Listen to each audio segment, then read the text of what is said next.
Do you have some land you're trying to clear that's a little overgrown, maybe tough to work with? Today I'm going to be walking through the tools I've been using to clear sections on this overgrown property here in West Tennessee. In the last couple of videos, I've talked about the process I use to determine where we're going to put our solar array, and then the process I've been using to clear that. I've also used that process to clear some sections on this property to install a food forest, to install a big comfrey planting area, to put some smaller structures and some just general clearing. I have a limited budget here working on this property. We got money going in all sorts of different directions, so renting heavy equipment, hiring someone to clear with heavy equipment isn't really in the budget. I do use it when I absolutely need to, but if I can manually do it with the tools I have, it is a much better and more budget friendly option. So I'm going to run through the tools I've been using. I'll go right through the process like I talked about in the last video, starting from knocking down all the overgrowth.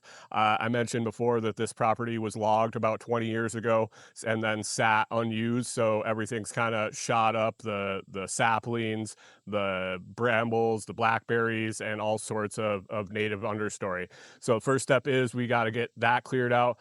Originally, when I first got on the property, I was basically using this Fiskars machete, whacking away, moving it by hand, chopping it up a little bit as I go. That was a long, tedious process. Lots of cuts and scrapes on the arms from the thorns, and it was slow going and a lot of sweating here in the Tennessee summer. Once I figured out that really wasn't the way to go, I upgraded to this Stihl FS91 commercial weed eater. If you have property that you have to clear or maintain that's more than like a suburban lot or a normal residential neighborhood, I definitely suggest this model. It is run great. It starts all the time, no problems. With those handlebar grips, you can run it for a long time without getting worn down. The game changer with this thing for clearing that understory are these iron hit wheels that you can install on it. This will go on pretty much any weed eater. The more guts the weed eater has, the better it works, but I think you could even use it on just a residential model. It just goes on the head like a normal attachment. But what this has is chainsaw chain links around the outside, and it basically burns through pretty much anything, and really saplings even up to a couple inches in diameter. This will take them down. And if you're if you're daring, you can just get up in that understory and kind of cut it down and mow it down with this and drop it down to the ground. It both mulches it up a little bit, gets it out of the way, you're not tripping on it, and then yeah, just gets clears way easy. So clearing around all that understory with these two items, the FS91 and that chainsaw blade head. After I got it cleared up, the next thing I got to do is drop the trees that I've determined have to come down. I'm dropping some pretty decent sized trees here. Nothing huge diameter, maybe at most like 15, 16 inches down to 12 inches diameter, but they're really tall. It is dangerous, and I have some experience dropping trees, but it's always a little nerve-wracking doing it. My go-to chainsaw, and I've had this for about 10 years, back to when we had our farm in Minnesota. I picked this up. One of the first tool purchases I made out there is the Husqvarna 455 Rancher with a 20-inch bar on it. This thing is a beast. I love it. It's handled everything I've needed to do both on the farm and then on this property, both felling trees, cutting them up, chunking them up, and just, man, what can I say? It just runs great, and I really like it. So if you're looking for a decent mid-size all-purpose chainsaw, I definitely recommend this one. One little thing I found out and kind of messed with recently was I found out after about 10 years that they set the idle speed on these a little low. Quick Google search will teach you how to adjust that. It's just a little turn of a screw. Idle's a little higher, and it doesn't shut off when you set it down. dealt with that for like I said, about 10 years. Recently I kind of looked into it, and man, once I adjusted that screw, this I have no complaints about it. And even when it was shutting off when at idle, it was easy to get started again. I never really had any problems. So definitely recommend this chainsaw. It's been a workhorse for me now over a decade. One thing about hang this one thing about it is it is kind of heavy. It is a decent sized piece of machinery, so you're lugging it around, and it gets heavy after a while if you're using it all day. One thing that have helped with that is this DeWalt electric 20-volt 12-inch chainsaw. When I first started using this, I was like, I don't know, it's a little tiny 12-inch chainsaw, battery operated. What good could it do? Man, if you keep the chain sharp on this, you keep full battery, this thing really works well. I use this once the tree's on the ground to limb up the trees, to cut smaller branches, anything that I don't want to haul around the bigger, heavier chainsaw wielding it, just to strip down trees and stuff. This thing just works. And like I said, you keep that chain sharp. Replacement chains are really cheap, or you can sharpen them up, no problem, with a chain sharpening file or electric sharpener, or however you keep your chains maintained.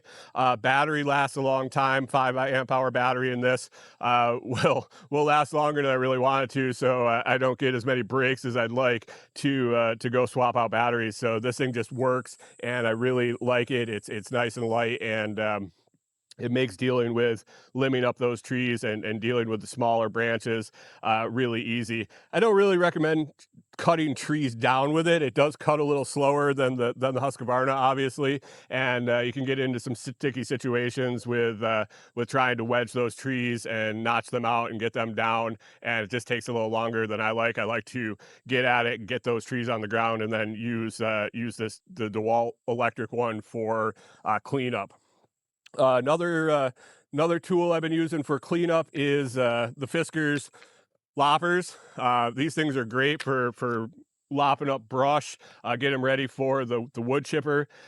This LogOX 3-in-1 forestry tool, I picked this up recently, probably a couple weeks now I've been using it, and this thing was a game changer when I picked it up. It comes with the 3-in-1. Like I said, it's a cant hook with a extendable arm. It's got a timber jack for jacking up the logs off the ground, for cutting them up with the chainsaw. Keeps you from running in the dirt, gets it up off the ground. I got a video about that on the channel if you want to check that out. And then it also has a carrying handle. Like I said, I'm manually moving all the wood around here, so instead of bending over and picking up the chunked up logs, moving them to where I split, you can use this handle, and it really saves bending over and having to do those. I've mentioned a couple times that the only thing I have bad to say about the LogOX is I wish I had two, one for each hand when I'm carrying those logs. It would save on the trip. So I really like that LogOX. I'll put a link to the review of that down in the video description. Also, a couple of affiliate links. Actually, I'll have affiliate links for all this stuff down in the video description. Taking care of the brush, I don't know if you can see it in the video. I'll get a little video of this wood chipper. Little story about this real quick. This wood chipper was actually found by one of my neighbors on a property he was clearing out. Got paid to clear out a property, found this wood chipper just sitting in the woods. It was all seized up. We took some time, went through it, got it unseized, threw a new carb on it, and things been running great. It's been working fantastic to get rid of the brush we have here. You say, why don't you just pile it up and burn it? Well, limited access to water, and I don't want to burn the whole property down, so I'd rather run it through the wood chipper, and then I use those chips for some other purposes. And it's been working great. It's been running like a charm since we got it, when we overhauled the carb and got that unseized. Man, nothing like free tools to be able to use out here on the property. And last thing I want to talk about is, once I get it all chunked up, to get that split and stacked up, I've been using this Lexivon 30, what is this model? V36S. This was a sample that was sent out to me at one point by a company to test out, and I absolutely love this splitting maul. Nice fiberglass handle, nice heavy head, works great.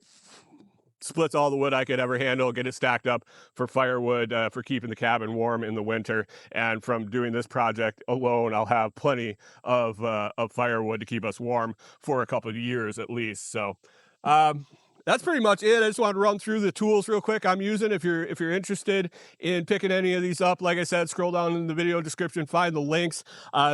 After this, I think I'm going to get into more in the next videos, get into more about the solar equipment we're going to use, the panels that I have, how I'm picking components, what components I'm picking, the kind of the design of the system. So those will be the next few videos in the system or in the series. And also going to get into how I'm consuming this wood. Like I said, the wood stove, but I'm also working on some biochar projects. If you've ever heard of that, you might want to stick around to check out some of the videos on the biochar making process, what it's good for, what I'm using it for, and how I'm making it, how it's all working. So I appreciate you watching. If you're interested in this off-grid stuff, solar system, I'm going to be talking about my rainwater catchment system and just other projects I'm doing around here on the property. Definitely hit the subscribe, hit the notifications, get notifications when new videos go up. And I appreciate you watching, and we'll catch you in the next video.